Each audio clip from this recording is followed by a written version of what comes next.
நாசதோ வித்யதே பாவः நாபாவோ வித்யதே சதः உபயோரபி திருஷ்டோந்தஸ்து அனயோஸ்தத்வதர்ஷிபிஹி. இந்த ஸ்லோகத்துல கிருஷ்ண பரமாத்மா அர்ஜுனனிடம் தத்துவத்தை பத்தி சொல்றார். அசத்துனா என்ன, சத்துனா என்ன அப்படின்னு.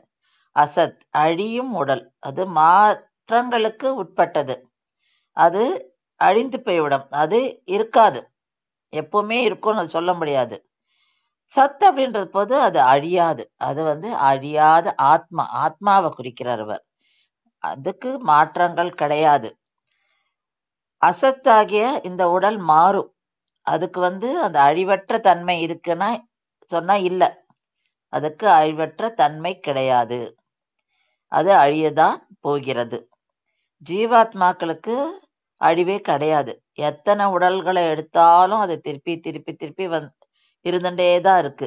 அதனால அதுக்கு இல்லை என்ற தன்மையே கிடையாது, ஏன்னா அது அழியாதது.